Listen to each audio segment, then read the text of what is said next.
Coming up, just when you thought a set of backups for Brooklyn meant an automatic loss on a Saturday night, bam, pow, Cam Thomas leads the way as the Nets take down the Pacers on the road. We break down the sweet smell of victory coming up next.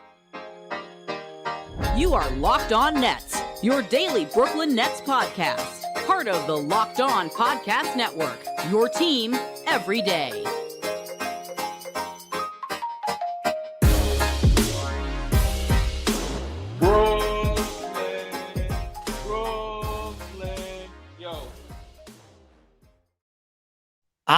Yes, my friends. It is the Locked On Nets podcast right here on the Locked On Podcast Network. It's your team, the Brooklyn Nets, every single day. He's Doug Norrie. I'm Adam Armbrecht. We thank you for making us your first listen of the day. We're free on all those great platforms. And Doug, Saturday night special, 136, 133. The Brooklyn Nets, down 8 starters, go ahead and grab a road victory, just like we all knew they would. Oh, my goodness. We weren't even going to record tonight. And about 4 minutes left in the game, when it looks like it's going to happen, we said to ourselves, family night, forget it. Saturday night, we got plans, forget them, cancel them. I've already canceled them anyway because I'm watching this game. This one is unbelievable. One of the coolest games of the entire season, of the entire NBA. I mean, like, that's not hyperbole. That's just where we are with this game. Kevin Durant out, Kyrie Irving out, Ben Simmons out, Nic Claxton out, Joe Harris out, Seth Curry out. Doesn't matter. Did I forget anybody? Doesn't matter.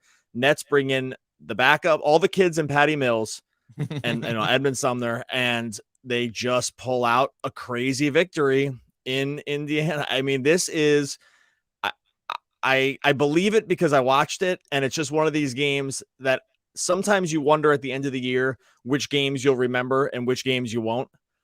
This one I can say definitively is one we'll remember for a long time. This was a very, very, very cool win. Royce O'Neal out, TJ Warren out, just to round out the list. Yep. And we all knew it, and it doesn't matter. 100%, man. Like, this is, by the way, you come into this game, Friday they go out, they get the win, then you hear they're going to give the rest. We've been calling for it. Hey, sometimes just take a scheduled loss and make sure you get your starters a much needed day off. So they go ahead and do that. We're rejoicing and almost saying, yeah, whatever. Results can be whatever they are. And then all of a sudden you get really big performances. We'll end up circling back to Edmond Sumner, who had his homecoming against the Pacers and really came out shot out of a cannon. But Cam Thomas, who doesn't start this game, Patty Mills gets the starting nod. And then Cam Thomas comes alive and, does continue to give this little bubbly sample size of what he's capable of. He takes this thing over and is really the catalyst why the Nets end up getting this win, wiping away a 14-point deficit in the second half.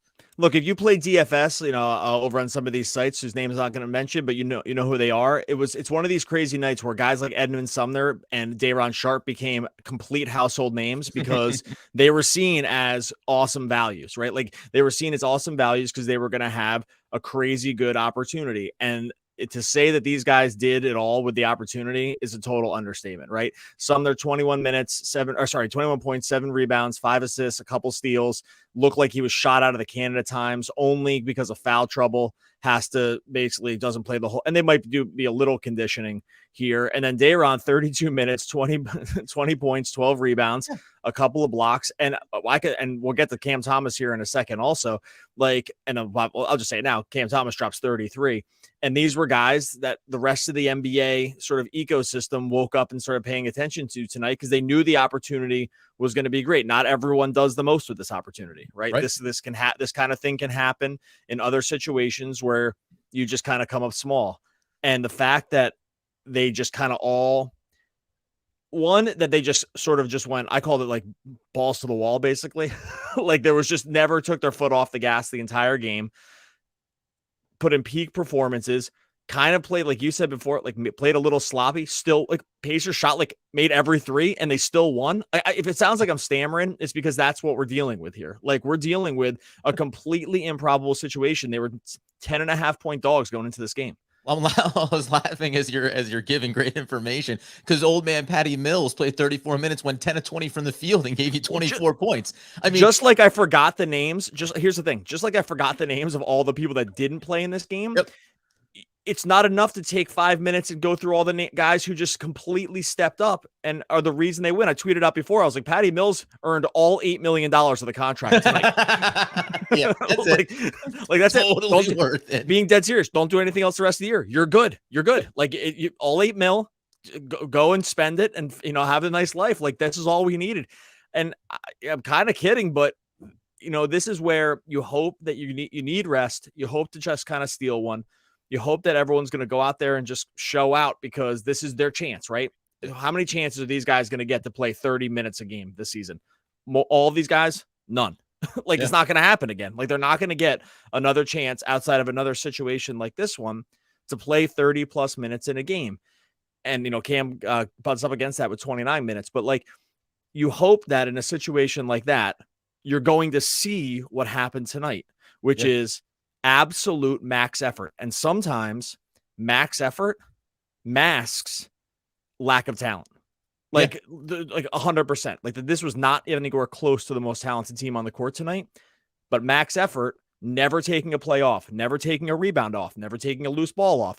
That's how you overcome having having way less talent and the other team shooting 50% from three.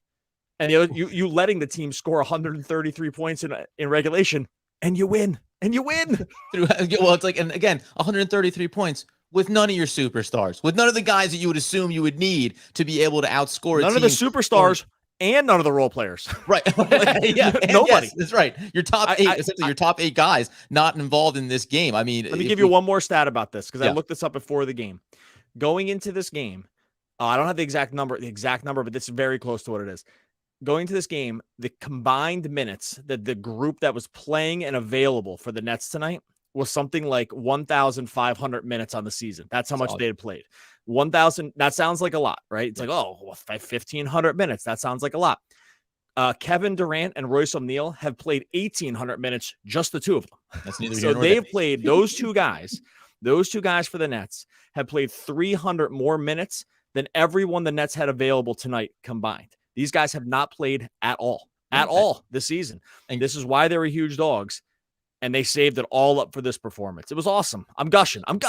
All right, let's get ourselves back into the Edmond Sumner performance. I'm going to give flowers to Jacques Vaughn for this game, and I'm going to actually have a pretty big takeaway from the Nets beating the Pacers on the road here. Let's tell the people about Rocket Money. All right, are you wasting money on subscriptions? 80% of people have subscriptions they forgot about. Believe me, I've been one of these 80%. Maybe for you, it's that unused Amazon Prime account. I was Sirius Satellite Radio back in the day. Forget about it. Or the double Paramount Plus account that I had going for a little while. This is the great app that I use to help me track all these expenses because I'm no longer waste money on subscriptions I don't even use.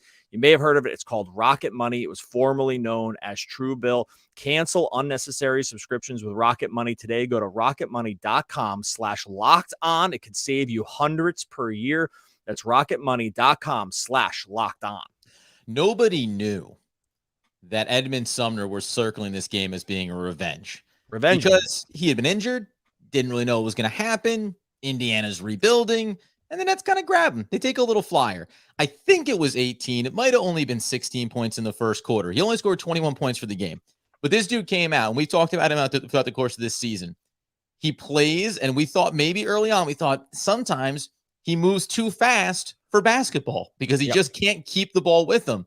Not tonight. Tonight, he's slashing, he's cutting, he's knocking it down. You said he gets into foul trouble, and that reduces what he can do. It didn't matter because in a lot of ways, in a game like this, that's exactly what you need early, is somebody that's going to come out, just be explosive, be attacking, scoring buckets, and just kind of throw Indiana off and go, oh, son of a gun, it looks like we actually have a bit of a game on our hands here. That can be enough to start to get that groundswell going for a team to think they can steal one like this.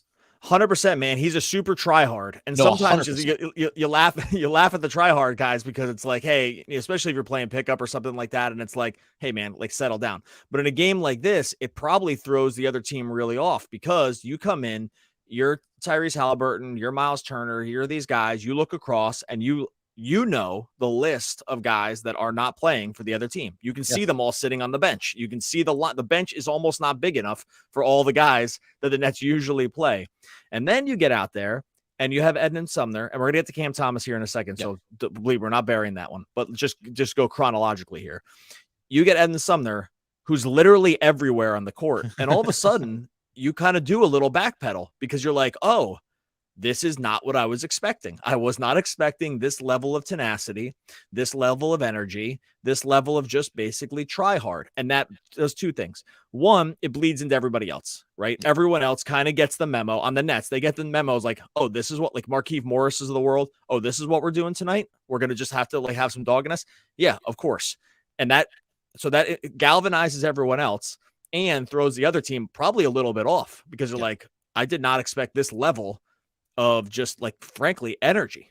And so, I mean, the offensive rebounds, the second chance points, all the things the Nets usually do poorly that are kind of sometimes effort, like that are sometimes, frankly, effort stats. Like all of a sudden those things start happening. And I'm with you. And you're right to start there. Sumner was the biggest part of that. Like he wanted every bit of this, the throwdown dunk, the getting into the lane, the steals. He was clearly, I mean, completely jacked up after the one dunk that he threw down. And he rightfully should have been. And it really just set the tone for this, like, hey, we can win. This isn't just going to be a schedule loss. Like we might be able to win this game with this kind of energy. By the way, this is the guy that was leaving a trail of blood across the court on Friday night after flying into the camera. Like his hand got taken off. Yeah. And then he's sitting on the bench. I mean, getting patched up, like laughing and chuckling to his teammates. He's like, I know. Can you believe it? I can't control my body when I'm out there. But, you know, the one thing before we get to Cam Thomas is you mentioned Markieff Morris. You mentioned a Patty Mills. I think in games like these two, if you're a veteran player, listen, you're Markieff Morris, you know, hey, it's going to be more minutes for me. But I know what my season's about. I know what my role is on this team. But when you get an Edmond Sumner rolling and then you get the young energy from the kids, I think in some ways the veterans on the team go, all right, like this is a game for them. In a lot of ways, this is a game for the younger guys to go out and show what they can do. And my job is to build them up. My job is to try to have these little moments or have my once in a contract performance for Patty Mills in support of these other players. And you needed to start from Edmond Sumner, obviously. And then you needed Cam Thomas, who when the lineup came out, I said it on Twitter. I can only own it. I said, boy, it might be somewhat indicative of the vibe around Cam Thomas when you choose to start Patty Mills over him in a game like this. Because what do you have to lose? You're starting Day'Ron Sharpe. You're putting out all the young players, right? You're starting Kessler Edwards, who's been bad and did not have a good game tonight either and didn't play, ended up playing 35 minutes. Could have been 2. I wouldn't have noticed. So to not have Cam Thomas in the starting lineup, you might think it's indicative of something, and that maybe lights a spark on him. And I'll dovetail off of saying Jacques Vaughn seems to push the right buttons with his players and with his roster, and bringing Cam in off the bench and kind of finding his moment and saying, this is for you now. You go do what we know you're capable of, and we can actually win this thing. Yeah, I was surprised. I'm talking playoff basketball. I'm out of my mind. I thought the starting lineup was going to be Sumner, Cam, Yuta, Markieff, Day'Ron. That's what I thought was when they announced all the guys that were out. I thought that would be the starting lineup, kind of because I thought they wouldn't want to do that to Mills, right. Like and say like, hey, we're giving the veterans a night off, but like you're a veteran too, but we kind of need you available to have enough guys. Like that's kind of what I thought it was going to be. Look, we have not been Cam Thomas like. Guys who gotten like it hasn't been Cam Thomas season around here on this podcast like that, especially for me. So I'm not, and I'm not here to take the L. What I do think was smart, though, when I was surprised, I think it was smart to bring him off the bench because one, playing Mills as like a veteran, we want to win and saying to everyone, hey, we're trying to win this game. Mm-hmm. 2, having a secondary scorer that could come in off the bench and cook. And because the only way you were going to win this game basically was if he got fully into his bag. Really the only path for them to win even beforehand. And I thought this as even not like a guy who loves Cam Thomas, right? I was like, okay, the path to victory for them, if they're going to do this, is he needs to come in, have a high volume, have a high usage, and he's got to make everything because they're not going to have enough ways to score like that. The team, for as try hard as they are and as much energy as they had, it was always in the half court. If it got bogged down at all, very, very difficult for this team to score in their current makeup. They really don't have a lot of on-ball guys. They have no shot creators outside of Thomas like that are playing. It was going to basically be like run into some threes. They got a ton of points in the paint, which we'll talk about here also, but they were going to need Cam to really, really cook. And we do know that he has this in him. It's not consistent and he has other holes in his game, but in situations like this, where there's essentially no one to pass the ball to and you have the full green light a la Summer League. Yes, he has this in him. And in games like this was the perfect scenario for him. And so I'm with you. The move by Vaughn, whether this was the reasoning or if it was just the Patty Mills thing, to bring him off the bench and have him work from that standpoint was definitely the correct move. And the results just bear it out. I'm trying not to be totally results based around this, but 13 for 20 from the field, finally took some catch and shoot threes, gets in 33, doesn't even get to the line as much as you would think, that because he actually is very, very good at that. And he didn't even get to the line a ton, but just everything went in, man. This is the exact game you needed him to step all the way up, and he did it. Yeah, and just in 29 minutes, 33 points. And as we knew, Patty Mills and Cam Thomas would combine for 57. We knew that going into this game. That was obvious, the foregone conclusion. But I will say, can I say one more thing? I was going everywhere on every book looking for individual point totals on this to bet the overs on everybody. Yeah. Because I was like, and they didn't have it. They only had them available for Indiana, but just cowards. But the I did. It was Cam, it was Sumner, it was all these guys. I was trying to just get overs in on whatever number they came up with, which I knew was going to almost definitely be too low. Like I was just dying to do it because I was actually, even as not a guy who doesn't love Cam, as like an NBA full rounded talent right now, I was like, I'm still happy to put my money where my mouth is on this situation for sure. Because like, this is the perfect situation for him. The other thing about just Cam's game too, because you mentioned there, finally took some three, but I mean 3 for 3 from the perimeter. So 3 shots, 13 of 20. Like the positive to take away, not just from a big performance from him, is that he did it in the way that makes sense right now for his game. Get into the lane, attack towards the basket, use your body, take contact. You said didn't get to the line a lot, just 6 trips to the line, but we know he shows good body control. And frankly, I mean, we'll kind of expand out here a little bit, but I'll just throw a little bit of shade, man. If you are one Miles Turner, I don't know how you walk around looking at yourself in the mirror right now, putting up 16 points in this game and letting the Nets do what they did in the paint, which we'll talk about in a second. Like the Nets, they set a season high. I can remember it could be in a league high for offensive rebounds in this game. Like so much about this game makes absolutely no sense. And specifically with some of just that one body for the Indiana Pacers should have been more than enough to deter anything that the Nets wanted to do in and around the basket. And they could not get that done. So I want to tap into that a little bit further here. And I do have a little bit, if we want to take something away from this game, which is always dangerous to do because it's a one-off and it's a bunch of guys that aren't going to sniff these minutes for a long time to come potentially. But I do have something that I want to tap into that I think is worthwhile after you tell our friends about LinkedIn. All right. These days, every new potential hire can feel like a high stakes wager for your small business. Maybe Indiana looking over there at Rick Carlisle thinking, you know what, maybe we need to do a little job posting on LinkedIn. This Nets team just beat the Pacers. You were fully healthy. Rick Carlisle, maybe you want to throw up the hashtag hiring over at LinkedIn Jobs. You spread the word that you are looking for employees for your organization. Simple tools like screening questions make it easy to focus on candidates with just the right skills and experience so you can quickly prioritize who you'd like to interview and hire. LinkedIn Jobs helps you find the qualified candidates you want to talk to faster. Post your job for free at linkedin.com/LockedOnNBA. That's linkedin.com/LockedOnNBA to post your job for free. Terms and conditions apply. As always, man, thanks for everybody over on the live YouTube. Look in here. We know the comments are piling up. Maybe we'll do a couple extra minutes here. Again, we call this the Saturday night special as the Brooklyn Nets take down the Indiana Pacers on the road, 136-133. Inside the box score, Doug, where when you start to look at this thing every time, and now the field goal percentages ended up evening out in this, but at every almost checkpoint throughout this game, it was Indiana knocking down 10, 15% more from the field than the Brooklyn Nets were. And yet, 21 of 44, by the way, from beyond the arc for the Pacers. 21 made threes for the Pacers, 9 for the Brooklyn Nets. In any game, regardless of who's playing, that's almost impossible to still come out on the winning end of it, unless when you go inside the rebounds, 59-30, 29-7 on the offensive glass. Like, in a lot of ways, this is had too much to drink on a Saturday night, got a little loopy, and thought I was watching something else that didn't happen until you straightened me out on Sunday morning. The only way you win a game in the NBA with the other team shooting 48% from three with 44 attempts, just to remind everyone here, the Pacers shot 48%. They made everything, it looked like. And I would have guessed higher. If you were looking at this without the box score, it looked like every three went in.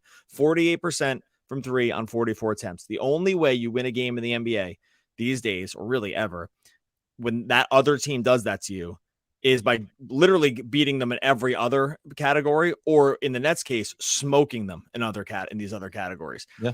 Like you said, 59-30, 29-7 offensive rebounds, 29-7. The Nets had almost as many offensive rebounds as the Pacers had rebounds in the whole game. Like that's unheard of. Like, especially for this Nets team, which has gotten blitzed on the glass by other teams on the offensive rebound. They're the worst in the league in offensive rebounds. And they're one of the worst, again, season over season in second chance points.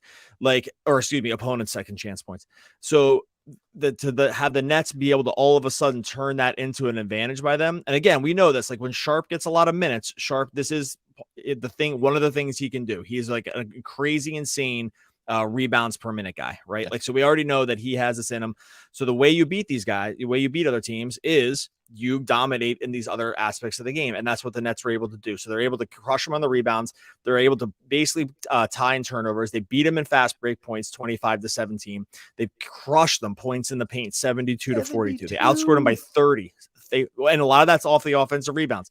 So they beat them by 30 off the offensive rebounds. So again, just to reiterate, the only way you can beat another team when they shoot completely lights out from three is if you win every other margin that there is. Like you have to win along every other little margin, or in the Nets case, crush them along the other margins, because and it's still close, right? We're still biting our nails with 30 seconds left to go that the Nets aren't going to pull it out, because that's just the only way they could do it. So they were able to do all the other little things to withstand a scoring onslaught from the Pacers. It's crazy, man. It's super, super sick. All right. So if I cool myself off here for a minute and try to make it toweled off. Toweled off. It's full. It's a full rinse. It's a full rinse cycle here for me. Hang myself out to dry after this one.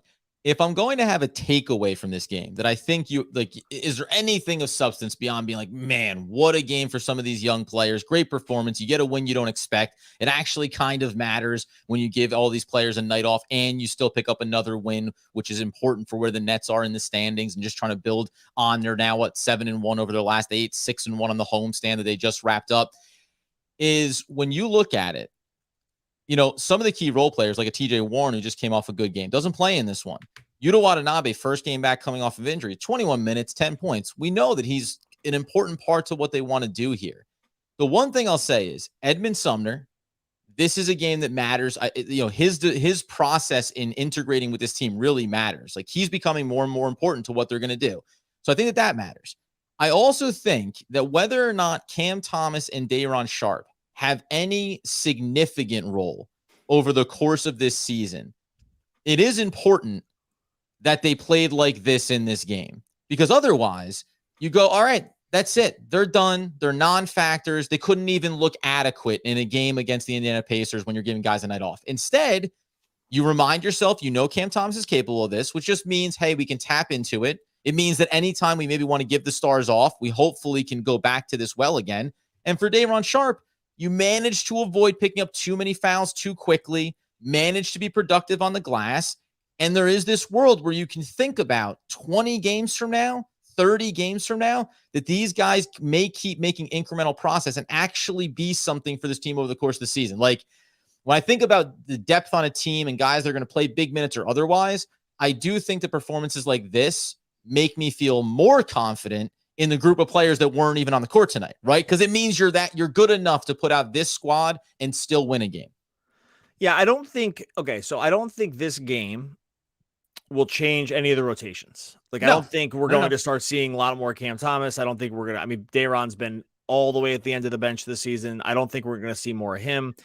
David Duke, Kessler Edwards. I actually don't think this is going to change anything along those lines. No. What I do think it will change is, on a full strength game to game basis. Like, I don't think you're going to see these guys all of a sudden start popping into rotations. I don't think that would make any sense, and I don't think it's going to happen. But what I do think a game like this does is what we were begging for 3 or 4 podcasts ago, which is to find ways to rest guys. Like, they were just, and by the way, thanks. You're welcome. Called it exactly what they should do. Like, and they did it. They did it actually way more than I thought they were going to. I never thought they would sit everybody.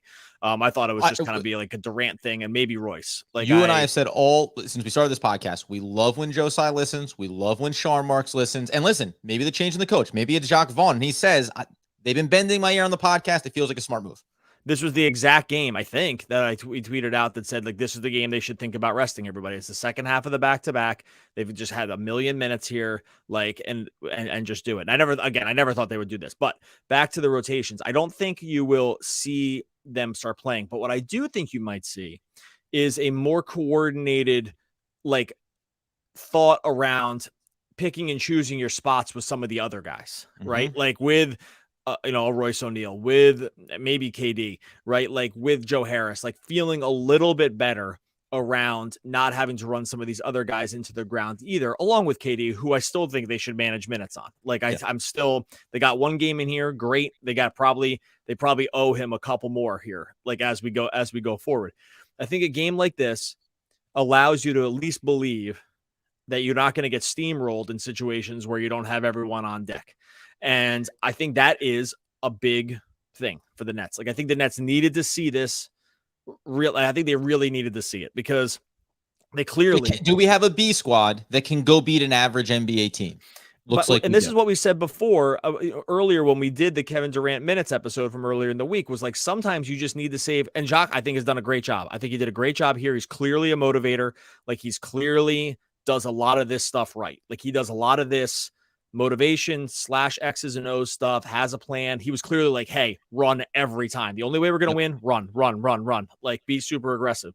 I do think sometimes, though, with coaches, you have to save them from themselves. You have to say, those guys aren't allowed to play tonight. They're not allowed. It's not like, oh, you'll find their minutes in the game. No, they cannot play and find the minutes other places. I think this can make everyone feel better about those situations. Wouldn't even let Kevin Durant come with them. Couldn't even risk him being with the team for fear that underneath his street clothes, he might have been wearing his uniform. It was too big of a risk. So I appreciate it. No, I think you're right, though. Like that, and that's what I mean. These are the kind of things that matter because, again, say the team gets dumpstered. It just instills the idea that, hey, when KD plays and the stars play, we got to win these games because we don't have a lot of margins here. Now you can just circle them and, hey, listen, if we steal another 6 games where we rest a bunch of our starters and all the stars and Kevin Durant, maybe we can go 500 in those games. That matters over the course of this season. So listen, 136-133, they pull out the big victory. Yuta Watanabe claps the exact same way that Jacques Vaughn does on the sideline. Don't know if anybody cares about that, but when they call timeouts and they're getting psyched up, Yuta Watanabe, the full flex, I think we're assuming there are muscles somewhere inside his body. Everything about this game was fantastic from Cam Thomas, Edmond Sumner, Day'Ron Sharpe, everybody, man. Patty Mills, he broke out the hard hat. He broke out the hard hat in this one. Yeah. Saturday night special, man. What else could you want? Yeah, man, this is great. I appreciate everyone to jump into YouTube. We'll stay for like 5 extra minutes, I think 10 extra minutes total, just because so many people jumped in here. But we do have, like I said, we stopped some family night stuff because the podcast, hey, you win a game like this, you shut it down. You tell everyone I have work to be done tonight. Nets put in work. We're putting in work. That's just the way this kind of thing happens. Make sure if you're over in YouTube right now, make sure you just hit some like and subscribe over on the over on YouTube. We're just trying to get to 4,000 subscribers here before the new year. I think we're going to make it, but you can be part of that. So hit subscribe. If you are listening on Monday morning for the podcast, yeah, just know that we're doing this live after most games over on YouTube. So you got to go check out Locked On Nets YouTube, like and subscribe. Don't talk to me about aesthetics or tradition. Talk to me about what sells and what's good right now. And what the American people like is to think that the underdog still has a chance. George Steinbrenner. Ooh, one of the all-time great poets. Only the Seinfeld version. We will be back again. RIP too. We will be back again tomorrow talking more Brooklyn Nets basketball. Podcast. I was going to try to do the Seinfeld George impression there, but I don't know what was coming out when I tried to make that noise. It just sounded like, oh, eating cakes. Listen, we got a quick 5 or 10 minutes here. Like Doug said, I mean, at Locked On, do whatever you want. We're hoping, I didn't get a chance to look into the comments as they were just stacking up while we were doing the show. I'm assuming it's all glowing. It's all awesome. Like Gerard, he says, thanks guys for your time after the epic W. Thanks for coming in, man. This really, I got one for you here. Adam looks younger somehow today. I did it. I did it. I've been getting comments across my other podcast as well with Andy, where they asked who's the guy next to Andy on the screen right now. I think it's a youth. Oh, did you shave? I didn't even notice. I realize now you look different, but I didn't. I got to tell you, it's about 50-50 people noticing whether or not I look different, including my nephew who said, no, I don't see anything. No change for me. But the bottom line is we got to get Doug more confident in this team. But I'm plenty confident. Plenty confident in this team. But this is just, Gerard said thanks. Like, part of it is on a Saturday night when we have other things going on and a game like this is happening, I do feel compelled to be like, man, like, I know that people that support the podcast would love it if we showed up and talk about the game and get to be hyped about this. Well, so can I just tell you what I was doing? I'll just tell you what I was doing. We bought our Christmas. This is my night tonight. It's by the Christmas tree night, because Saturday night I usually take off. I was like, buy the Christmas tree.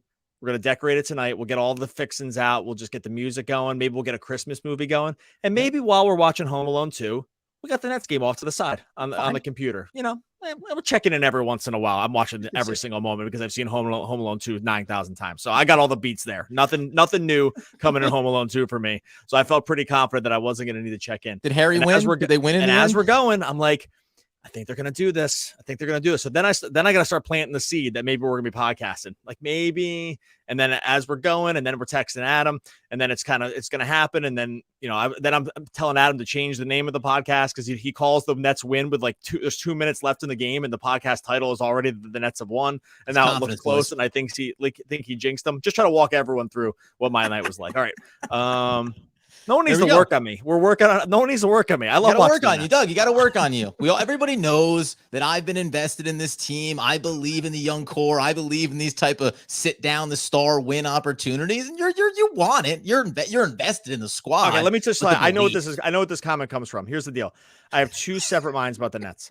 I think as do I. I run two parallel tracks for this team. I have the track where I like watching every game, and I root for them like a fan every single game, and I want them to win every game. 1, because talking about wins is more fun on the podcast. 2, wins are more fun. 3, more people tune in a la tonight when they win. So it's so obvious that I want the team to win. But the other parallel track is I want them to win the championship, right? And there's two, and sometimes the thing that gets you to win on one night is not necessarily the thing that gets you to win the championship. And so I've just have two parallel tracks. And sometimes it will sound like that second track is negative. It's not. It's just a different track. It's just a different track than the game-to-game track. That's all. By the way, there's a reason why every once in a while I go, hey, I was thinking maybe I peeked over on the trade machine. It's that little part of my brain that's like, hey, if it's not going to. But again, a game like this, and then this also, by the way, because we didn't do the post game after the Friday night game that they won, finished the homestand, 6-1. Like it was a little bit of this of, hey, when we talked about, you look at the schedule, okay, they're not the best teams in the world. You want to get some wins. At a certain point, when you're stacking up wins like this, it does just count as like, hey, you're playing good basketball right now. And you said this before too, like, you don't win 6 out of 7, regardless of who you're playing against, if you're not playing good basketball. And we didn't do a lot of it in this episode, but I will say, Jacques Vaughn I think is doing an incredible job right now, because there is just this other parallel universe where Steve Nash is still the head coach. And guess what? All the little things we talk about, motivating players, the rotations, the timeout usage, all those things, they go out the window, and you probably lose this game by 30. You probably don't win 6 out of 7 on your homestand. Like, that's been a big change for this team. His mentality is clearly infectious with this squad. He's gotten super specific. Sometimes I think like he's probably just doing, this is not a knock on Vaughn. He's gotten very specific in his pre and post game pressers with like strategies and stuff. Yeah. I think this is actually smart for guys like him to do this.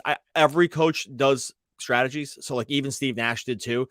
Most are not vocal about what they are because they don't need to be. I do think it's an interesting resume builder for him to be very vocal about what the strategies are, especially when they work, because 1, no one else does it. And 2, when you do it, it seems like you're the only one that does it. Right. Like, because so every coach, obviously these guys strategize. Even the worst coaches are strategizing a ton. Like there's just no way around it. And it looks more NBA. Confident too. Like when you call your shot and then make it. Exactly. So I think it's a good strategy for him to get more specific about what they've been doing, because then it galvanizes. You can put that back up. I'm gonna move off this, but like it galvanizes everyone, like what they're doing around you, and it makes it seem like you're playing a higher level game of chess. I think he is, by the way. I just think other coaches are doing it too. They're just not going through their post game and pre-game pressers telling you all the little stuff they're gonna do. I don't think he's front running on it. I just think he's just different, and I think it's good. I think that's what it is. He was the head coach of the Magic for a long time. They were a bad team when he was there. Wasn't a really great run for him. Had a small chance with the Nets. I think at this point, turned down the Hornets job. I'm pretty sure he turned down the Hornets job. I think they offered him the head coaching job, and then he turned that one down. And so, this is his opportunity. I'm gonna do it the way I want to. I'm more than comfortable, and I'm gonna call. Like I said, I'm gonna call my shots in the press conference. I'm gonna run the games the way I think. Going to run my rotations the way I think are best for the team. And when it's working, it's only going to look that much better. I thought it was Franz. Not that now I'll call you Khan. That's just as good of a nickname for you anyway. Speaking about him though, making some adjustments about switching to a 3-2 zone and then into a matchup zone. Some of the difference too that I think, and again, it doesn't really matter about Steve Nash at this point, but the difference of in game, regardless of what you announce pre or post, about just the in-game adjustments. Too often in the previous iterations, it was let's go to ISO ball, and we know this wasn't about the Stars tonight, but let's get into the hands of Kevin Durant. Either he makes it or he doesn't. I think you're seeing a lot happening both on the offensive end from a spacing functionality. I think I don't know if we said this on the last episode or not, about how they were really talking about when the double team blitzes a Kevin Durant, the outlet pass for him has been showing up just inside the arc at the top of the key. But that player, whoever it is, Joe Harris, Seth Curry, whoever's playing off, their first option to do is to look for the secondary pass from there. Far too often it's been the blitzing double teams would come at one of the Stars. Now you dump it down. They turn. Either Joe Harris tries to go right at the basket. Whoever it does tries to play out of their skill set, as opposed to two men go at your star. The second and then third pass, it means you're getting wide open looks for that third option. And that just falls into this category of some of the things that I think Vaughn has done really well to help maximize the quality of all the supporting cast, and it leads to a game like this. Yeah, and the zone here, the zone that they were running almost bit them because they weren't able to recover. This is why there were so many open threes. And there was a lot of those, they just weren't able. Jalen Smith, like even with the non-guarding, knocked down a few open threes in the first. I mean, every pacer hit a three-pointer in this game. Like some hit more than one, right? So it's like the zone, when you're not able to close them out really fast, which they weren't able to do, they got lost with some guys running through lanes too.